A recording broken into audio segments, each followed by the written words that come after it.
News India देख रहे हैं आप और आपके साथ मैं अंकित मिश्रा। वक्त हो चला है राजधानी एक्सप्रेस पर सवार होकर खबरों को विस्तार से जानने का।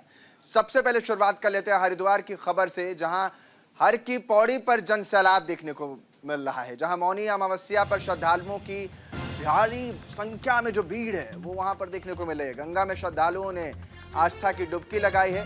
ब्रह्म मुहूर्त से ही श्रद्धालु लगातार आस्था की डुबकी लगा रहे हैं। गंगा के घाटों पर सुरक्षा के भी कड़े इंतजाम उत्तराखंड सरकार की तरफ से किए गए हैं। तो आज मौनी अमावस्या के पावन पर्व पर हरिद्वार की हर की पौड़ी पहुंचकर श्रद्धालु मां गंगा में आस्था की डुबकी लगा रहे हैं। पावन जल को अर्चित कर रहे हैं, आचमन कर रहे हैं और स्नान कर रहे हैं।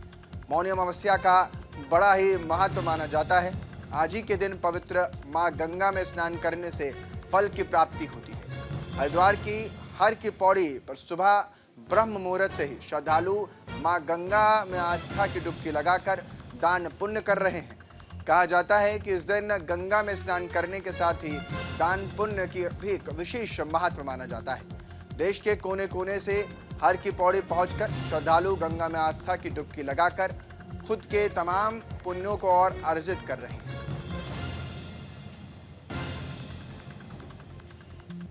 हम लोगों की बड़ी इच्छा थी महाकुंभ नहाने की, कि हम सोच रहे थे कि इलाहाबाद प्रयागराज जाते और महाकुंभ नहाते, पर वो हो नहीं पाया। किसी भी हालत में ये मौनी अमावस्या में तो हमें नहाना ही नहाना था, मुझे आना था। हम एक दिन के लिए आए, बेशक एक दिन रात को रुके, क्योंकि मेरे परिवार तो सुबह शाम को नहा लिया था कल। पर मेरी बहुत बड़ी इच्छा थी कि मैं सुबह मौनी अमावस्या की सुबह जो सुबह 5 बजे 4 बजे का जो पहला ब्रह्म मुहूर्त का स्नान होता है, मैं ब्रह्म मुहूर्त का स्नान करूं। अपनी वाइफ और बच्चे को लेकर के अब मैं आया हूं और धन्य हो गए, सचमुच में धन्य हो गए गंगा जी का स्नान करके। मौनी अमावस्या का शायद सालों साल याद रहेगा ये पर्व।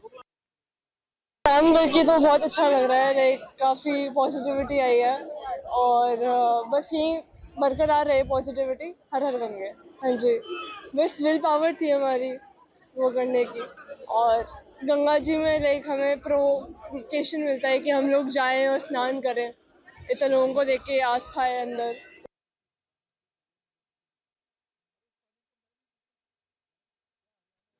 उत्तर प्रदेश के प्रयागराज में चल रहे महाकुंभ को जानने के लिए उत्तराखंड के पुलिस अफसरों को जिम्मेदारी दी गई है। प्रदेश के 20 पुलिस अधिकारी प्रयागराज में महाकुंभ का अध्ययन करने जा रहे हैं, ताकि महाकुंभ की व्यवस्थाओं को बारीकी से समझा जा सके और इसी आधार पर भविष्य में प्लानिंग भी की जा सके।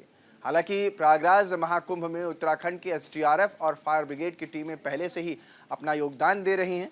उत्तर प्रदेश के प्रयागराज में हो रहे महाकुंभ की व्यवस्थाओं को देखने के लिए पुलिस के बड़े अफसर प्रयागराज पहुंच चुके हैं। आपको बता दें कि 2027 में हरिद्वार में अर्ध कुंभ का आयोजन होगा। इस आयोजन से पहले अधिकारियों की एक टीम गठित कर दी गई है और जल्द ही वो प्रयागराज में जाकर कानून व्यवस्था, भीड़ नियंत्रण और अन्य जानकारी इकट्ठा करेगी, ताकि आयोजन को सफलतापूर्वक संपन्न कराया जा सके।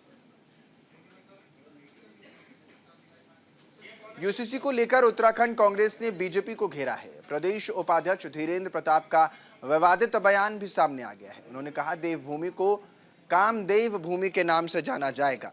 उत्तराखंड में ही थाईलैंड और बैंकॉक बन जाएगा।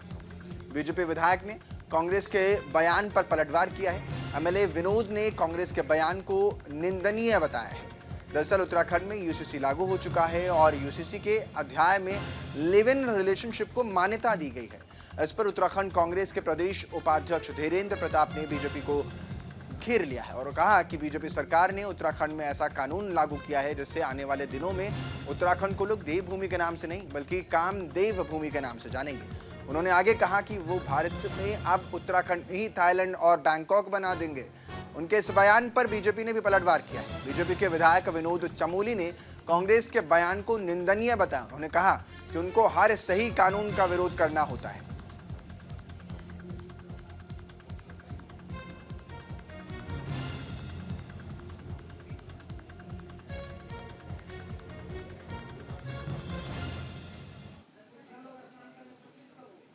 जिस तरह से यूसीसी को उत्तराखंड में लागू किया गया है, अब इसमें कोई शक नहीं कि भारतीय जनता पार्टी ने इस देवभूमि को कामदेव भूमि बना दिया है। एक ये कुछ समय बाद भारत में थाईलैंड के रूप में जाना जाएगा।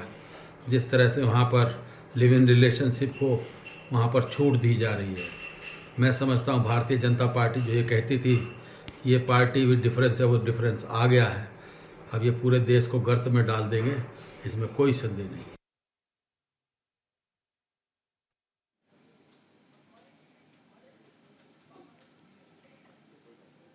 उत्तराखंड के उत्तरकाशी से जुड़ी इस वक्त की बड़ी खबर आपको दे दें, जहां उत्तरकाशी में महसूस किए गए हैं भूकंप के बड़े झटके। भूकंप की तीव्रता 2.7 रिएक्टर स्केल पर मापी गई है। 3:28 पर भूकंप के झटके महसूस किए गए हैं। उत्तराखंड के सीमांत जिले यानी उत्तरकाशी में ये भूकंप के झटके महसूस किए गए। भूकंप के झटके से लोग खौफ में आ चुके हैं। लोग अपने घरों और दुकानों से बाहर निकल गए। एक हफ्ते के अंदर लगातार तीसरी बार भूकंप के झटके इस इलाके में महसूस किए गए हैं, जिससे लोगों में दहशत का माहौल है। हालांकि अभी तक कहीं से भी कोई जनहानि की कोई जानकारी, सूचना गनीमत है कि सामने नहीं आई है। राष्ट्रीय भूकंप विज्ञान केंद्र के मुताबिक उत्तरकाशी में शाम 3:28 पर भूकंप के झटके महसूस किए गए। रिएक्टर स्केल पर भूकंप की तीव्रता 2.7 मापी गई।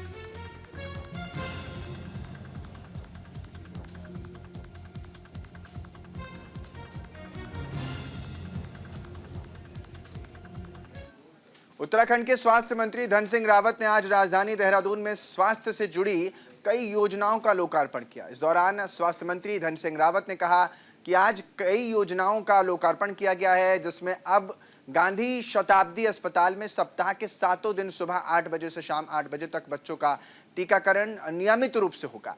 वहीं अस्पतालों में कई व्यवस्थाओं को दुरुस्त करने का निर्देश दिया गया। इसी के साथ सीएमओ के लिए सरकारी आवास का भी लोकार्पण किया गया। इन योजनाओं से प्रदेश की जनता को काफ़ी फायदा होगा। इन योजनाओं से ही देश की जनता और खासतौर पर प्रदेश की जनता लाभान्वित होगी। इस मौके पर देहरादून के डीएम सवीन बंसल और देहरादून के सीएमओ डॉक्टर संजय जैन मौजूद रहे हैं। चौथा, हमारा जो रायपुर का हॉस्पिटल है वहाँ पर उप जिला चिकित्सालय बन रहा है और उस उप जिला चिकित्सालय में अब हर प्रकार के डॉक्टरों की भी नियुक्तियाँ की जाएंगी। मैं जिलाधिकारी जी का भी धन्यवाद दे रहा हूँ और अपने विधायक जी का भी कि उनके प्रयासों से यहाँ पे अब बच्चों को खेल खेल में भी जो है टीकाकरण हो जाएगा। कई बार बच्चे जो है हाइपर भी रहते हैं, माँ बाप भी उनके दिक्कत में रहते हैं, लेकिन अब हमने ऐसी व्यवस्था बना रखी है कि बच्चों को कोई दिक्कत न रहे। और अभी तक हफ्ते में 2 दिन यहाँ पे टीकाकरण होता था, अब 7x24 घंटे यहाँ पे क्या होगा, टीकाकरण किया जाएगा। तो अब मुझे लगता है क्योंकि देहरादून में लोग बहुत बिजी भी रहते हैं और मैं अपनी डीजी मैडम का, सीएमओ का भी धन्यवाद देना चाहता हूँ कि अब हमारे डिस्ट्रिक्ट हॉस्पिटल में भी और उप जिला चिकित्सालय में सारी सुविधाएं अब लोगों को मिल जाएगी। खबर हल्द्वानी से निकलकर सामने आ रही है, जहां एसएसपी की बड़ी कार्रवाई देखने को मिली है। तो 8 दरोगा सहित 10 पुलिसकर्मियों को लाइन हाजिर कर दिया गया है। लापरवाही करने पर एसएसपी का यह एक्शन देखने को मिला है। लाइन हाजिर होने वालों में 6 चौकी प्रभारी भी शामिल बताए जा रहे हैं। तो हल्द्वानी में अपराध समीक्षा की बैठक के दौरान ये फैसला एसएसपी प्रहलाद नारायण ने लिया है, जिसमें लापरवाही बरतने वाले 8 दरोगा सहित 10 पुलिसकर्मियों को लाइन हाजिर किया गया। आपको बता दें कि लाइन हाजिर होने वाले में 6 चौकी प्रभारी भी शामिल हैं। एसएसपी नैनीताल प्रहलाद नारायण मीणा ने बताया कि ड्रग फ्री देवभूमि मिशन 2025 को सफल बनाने के तहत सभी थाना और चौकियों को एसओजी प्रभारी को कार्रवाई करने के सख्त निर्देश दिए गए थे। इसी के साथ कहा कि नशे के खिलाफ लापरवाही बरतने वाले पुलिसकर्मियों के खिलाफ आगे भी कार्रवाई की जाती रहेगी। हरिद्वार में नौकरी के नाम पर युवती से दुष्कर्म का मामला सामने आया। अश्लील वीडियो बनाकर ब्लैकमेल भी किया गया। मामले में पुलिस ने आरोपी को गिरफ्तार कर लिया है। आरोपी की महिला साथी की तलाश जारी बताई जा रही है। तो हरिद्वार में दिल्ली की महिला को नौकरी दिलाने का झांसा देकर दुष्कर्म और अश्लील वीडियो बनाकर ब्लैकमेल करने का भी मामला सामने आया है। इसमें आरोपी को पुलिस ने गिरफ्तार कर लिया है। आरोपी ने वीडियो वायरल करने की धमकी देकर नकदी और जेवर भी ठग लिए।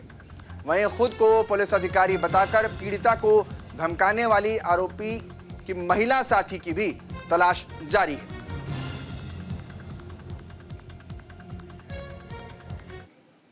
हरिद्वार में पंजाबी समाज पर अभद्र टिप्पणी देखने को मिली। आपत्तिजनक टिप्पणी सोशल मीडिया पर वायरल हो गई। पंजाबी समाज के लोगों ने इसका विरोध किया है। कार्रवाई की मांग को लेकर रेल चौकी का घेराव। फिलहाल मामले की जांच अभी इसमें जारी है। तो दरअसल हरिद्वार में पंजाबी समाज पर अभद्र टिप्पणी का मामला सामने आया है, जिसमें एक शख्स ने पंजाबी समाज पर अभद्र टिप्पणी की थी। व्हाट्सएप पर एक मैसेज के जवाब में ये टिप्पणी की गई थी। सोशल मीडिया पर वायरल होती ये पूरा मामला पंजाबी समाज के लोगों ने ज्वालापुर की रेल चौकी इसको ध्यान में रखते हुए घेराव कर दिया। घेराव के माध्यम से कार्रवाई की मांग की गई। फिलहाल पुलिस मामले की जांच कर रही है। जांच के बाद आगे की कार्रवाई की जाएगी।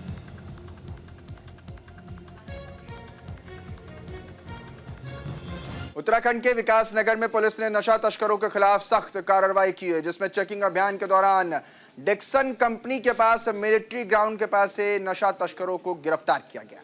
दरअसल पुलिस ने नशा तस्करों के पास से भारी मात्रा में स्मैक बरामद किया है। आपको बता दें कि बरामद स्मैक की कीमत तकरीबन 3 लाख रुपए बताई जा रही है।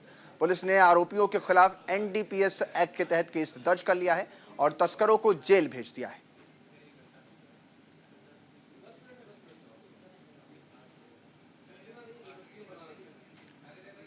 तो साफ तौर पर नशे पर सीधा प्रहार देखने को मिल रहा है। जो भी व्यक्ति इसमें संलिप्त होगा उसे साफ तौर पर कार्रवाई से गुजरना पड़ेगा और यह बड़ी कार्रवाई की गई है।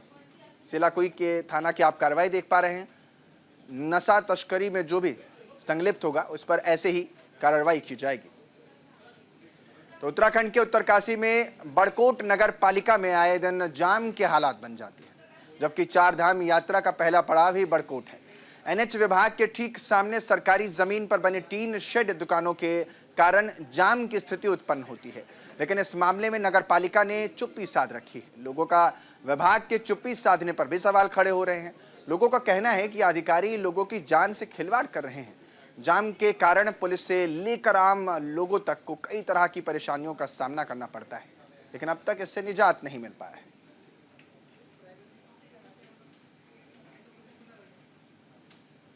फिलहाल बुलेटिन में एक छोटे से ब्रेक के लिए आप कई मत जाए, बने रहे हमारे साथ, देखते रहिए न्यूज़ इंडिया।